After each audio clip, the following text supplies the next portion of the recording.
지금 당장 한번 상상해 보시겠어요? 내 지갑 속에 있는 암호화폐로 그 인공지능 비서가 알아서 막 결제를 진행하고요. 주식시장은 사상 처음으로 코스피 5,600을 돌파하면서 그야말로 폭등을 합니다. 네, 그런데 저기 한편에서는 60대 은퇴자가 대출 규제에 막혀서 쩔쩔매고 있고 또 강남에서는 30대가 무려 58억짜리 아파트를 영끌로 사들인다. 참 극단적이죠. 진짜 무슨 먼 미래나 공상과학 영화 속 이야기 같잖아요. 그런데 아닙니다.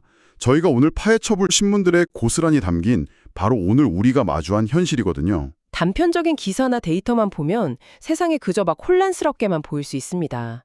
하지만 이 자료들의 기저에 깔린 자본과 인프라의 이동 경로를 추적해보면 아주 선명한 큰 그림이 나타나죠. 네, 오늘 딥다이브에서는 쏟아지는 이 정보의 홍수 속에서 길을 잃지 않으시도록 자료들을 모조리 뜯어볼 겁니다.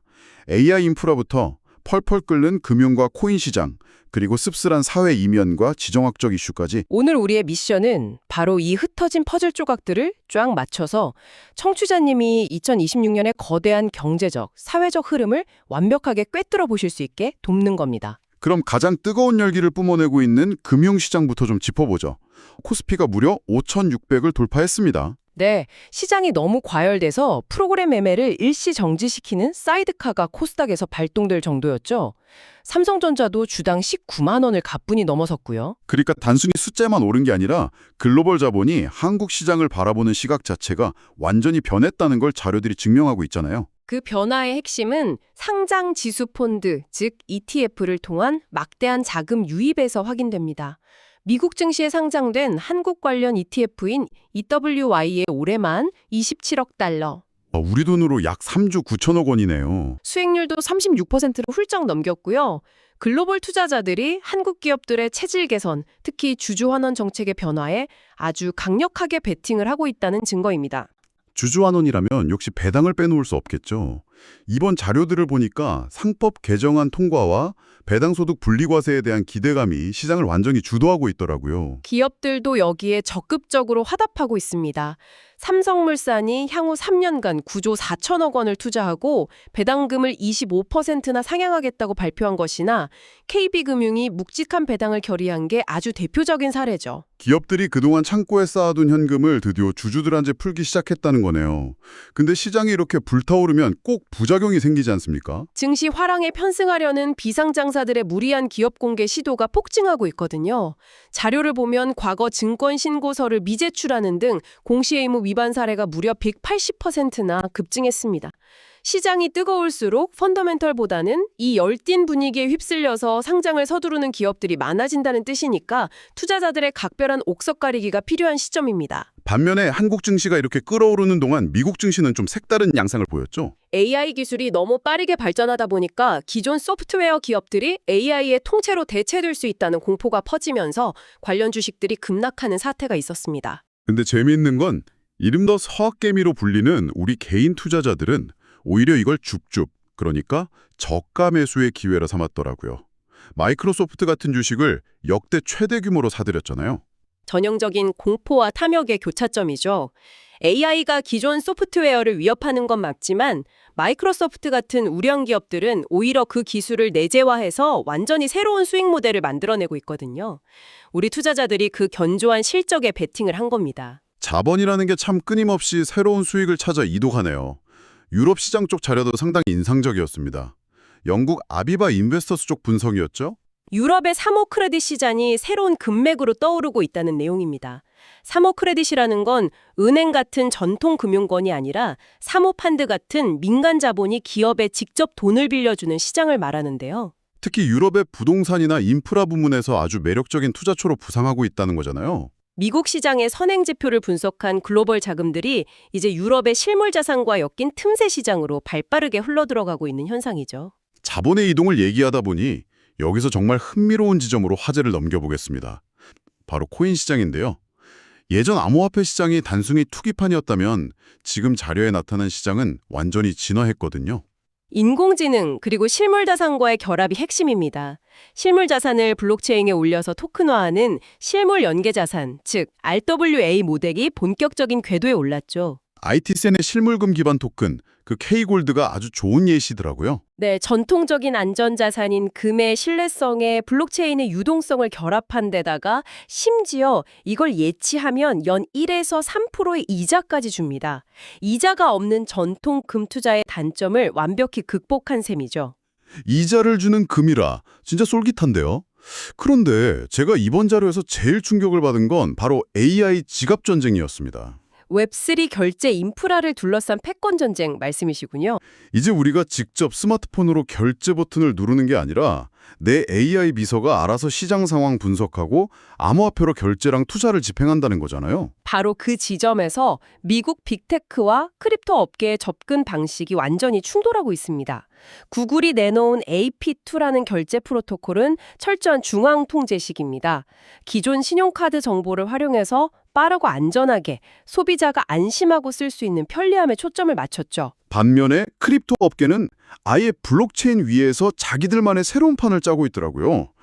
ERC8004라는 AI 신원증명 토큰을 만들어서 AI한테 아예 경제적 주체성을 줘버렸어요. 그리고 X40이라는 스마트 콘트랙트를 도입했죠. 특정 조건이 충족되면 중앙 서버를 거칠 필요 없이 블록체인 위에서 자동으로 코인이 결제되게 하자는 게 핵심입니다. 구글 방식이 막 잘 닦인 기존 고속도로에 AI 전용 차선을 까는 거라면 크립토 업계는 아예 하늘을 나는 AI 전용 항로를 새로 개척하는 느낌이네요. 이 전쟁의 승자가 미래 인공지능 상거래의 통합료를 전부 독식하게 될 겁니다. 그런데 이 수십억 건의 연산을 실시간으로 처리하려면 무엇이 필요할까요? 물리적인 뼈대, 즉 거대한 데이터 센터겠죠. 그래서 AIDC 인프라 확보 경쟁에 다들 사활을 거는 거고요. 자료를 보면 마이크로소프트나 구글이 자체 데이터 센터를 짓는 것으로도 모자라서 코로케이션 시설까지 싹쓸이하고 있습니다. 외부 데이터 센터의 서버 공간을 막 빌려서 쓰는 건데 전력망 확보가 워낙 시급하다 보니 콘센트만 있으면 일단 서버를 쑤셔놓고 있는 겁니다. 일각에서는 이거 예전 닷컴 버블 때 광통신망 과잉 투자 아니냐 이런 우려도 있던데요. 물론 그런 시각도 있지만 지금은 결이 좀 다릅니다. AI가 훈련 단계를 넘어 실제 서비스되는 출원 단계로 넘어가면서 폭발적인 전력을 요구하고 있거든요. 인프라의 확장이 곧 다른 산업의 성장을 직접 견인하는 구조입니다. 그 성장하는 산업 중 하나가 바로 AICC, 즉 인공지능 콜센터 시장이더라고요. 시장 규모가 13억 달러까지 커진다면서요. 우리 돈으로 18조 원 이상이죠. 단순 응대를 넘어 고객 감정을 분석하고 기업 위기 관리까지 도맡는 수준이니까요. 이런 살벌한 글로벌 경쟁 속에서 우리 K테크 기업들의 도약도 아주 눈에 띕니다. 대덕특구를 중심으로 한 딥테크 경쟁력이 무려 세계 5위 수준이래요. 바이오 분야의 알테오젠 같은 기업들이 돋보이죠. 초기 기술 개발부터 상용화 전까지 버텨야 하는 죽음의 계곡 구간을 12년 만기의 초장기 펀드가 든든하게 지원해준 덕분입니다. 역시 자본의 긴 호흡이 중요하네요. 한컴은 일본 생체인식 솔루션 첫 수출에 성공했고 LS 오토모티브는 미래차 두뇌인 통합제어기를 인도 시장에 뚫었다는 소식도 속도감 있게 자료에 담겨 있었습니다. 인천 송도는 K바이오랩 허브로 성장 중이고요. 이렇게 기술이 하루가 다르게 고도화되는데 이 대목에서 소비자와 기업 간에 아주 역설적인 트렌드가 하나 등장하죠. 아, 헤리티지 마케팅 말씀하시는 거죠? 막 최첨단 기술 시대에 삼성이나 KT 같은 전통 기업들이 예전 옛날 광고나 오래된 역사를 강조하는 거요? 네, 기술 진화 속도가 인간의 적응 속도를 추월해버리면 소비자는 본능적으로 불안감을 느낍니다. 이때 기업들이 수십 년간 쌓아온 유산, 즉 헤리티지를 보여주는 겁니다. 세상이 변해도 우리는 당신 곁에서 변치 않는 신뢰를 제공해왔다. 이렇게 감성적으로 접근하는 거군요. 혁신이라는 차가운 기술에 신뢰라는 따뜻한 감성을 입히는 아주 고도의 브랜딩 전략입니다. 자, 지금까지 거대한 자본과 첨단 기술의 흐름을 짚어봤다면 이제 좀 시선을 돌려볼까요? 우리의 일상과 맞닿아 있는 부동산과 사회의 이면을 들여다볼 차례입니다. 여기서부터는 좀 씁쓸하고 극단적인 양극화 현상을 마주하게 됩니다. 부동산 시장의 두 얼굴이 아주 명확하게 나타난 자료들이 있었죠. 네, 서울시가 16조 원을 투입해서 강북을 완전히 대개조하겠다는 소식부터 볼까요?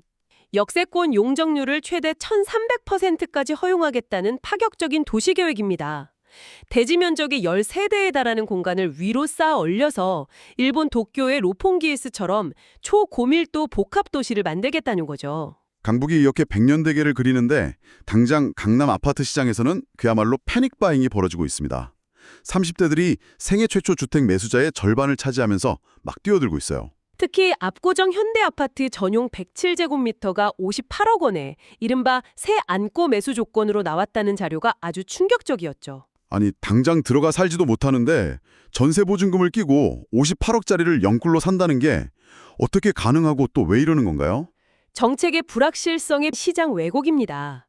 정부가 다주택자에 대한 양도세 중과를 다시 부활시키고 실거주 유예를 방침으로 내세우자 집주인들이 세금 폭탄 피하려고 갭투자 매물을 일시적으로 쏟아낸 거거든요. 매수하는 30대들 입장에서는 지금 막차를 못하면 영원히 강남 진입은 불가능하다는 극심한 포모 증후군에 시달리고 있는 거고요.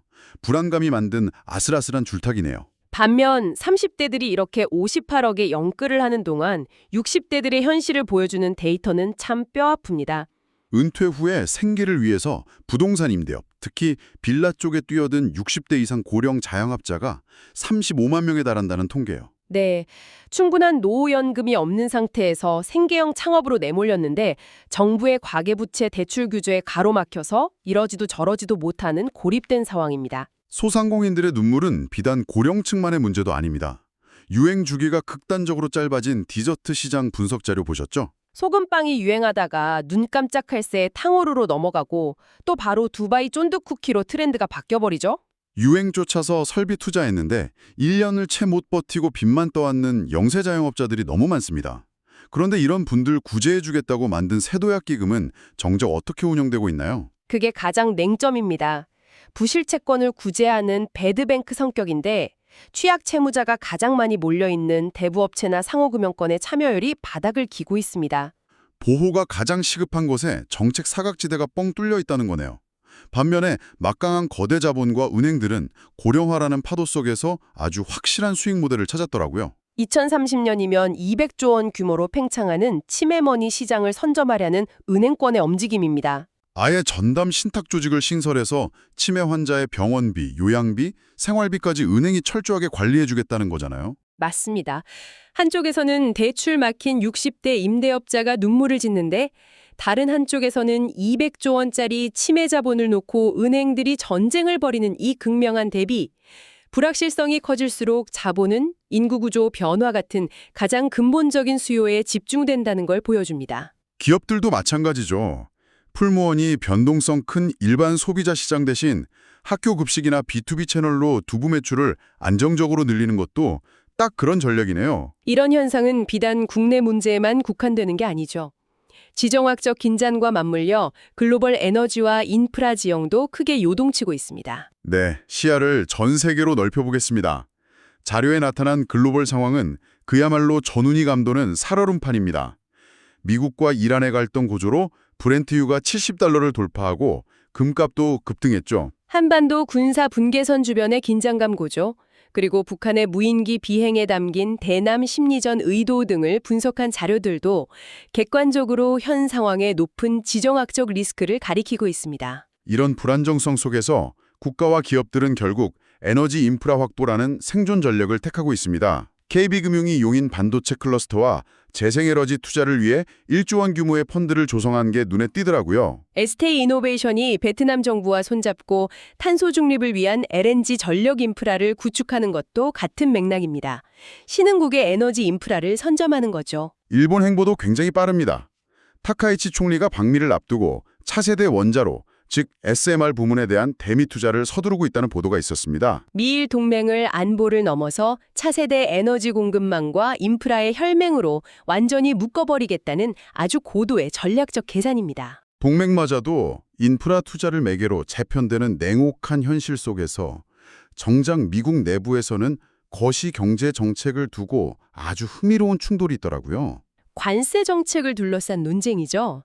뉴욕 연방준비은행은 연구보고서를 통해서 관세는 저소득층에게 물가 상승 부담을 전가하는 역진적인 정책이라고 분석했습니다. 반면에 트럼프 측 경제책사인 캐비에싯은 실제 소비는 부유층이 다 주도하기 때문에 괜찮다며 그 연구 결과를 정면으로 반박했습니다.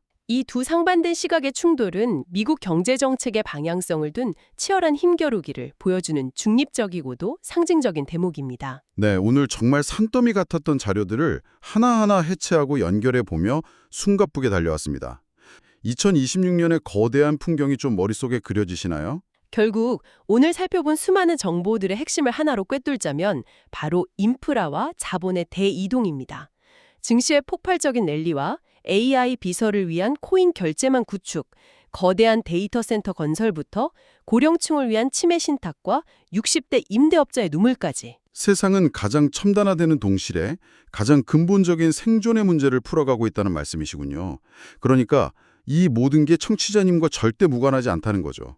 여러분이 지금 투자하는 주식, 스마트폰에서 내리는 결제 버튼, 심지어 미래의 노후 계획까지 전부 이 거대한 흐름 안에 있습니다. 쏟아지는 정보 속에서 이런 큰 맥락을 파악하고 계셔야 이 거대한 자본의 파도에 휩쓸리지 않으실 수 있습니다.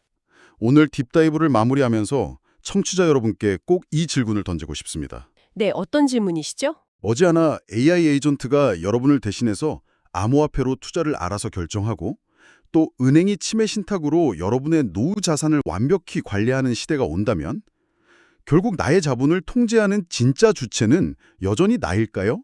아니면 나보다 나를 더 잘하는 거대한 시스템일까요? 오늘 우리가 살펴본 이 도도한 변화의 물결 속에서 여러분의 운전대는 지금 누가 쥐고 있는지 한번 깊이 고민해 보시기 바랍니다. 오늘 심층 탐구는 여기서 마칩니다. 다음 딥다이브에서 또 뵙겠습니다.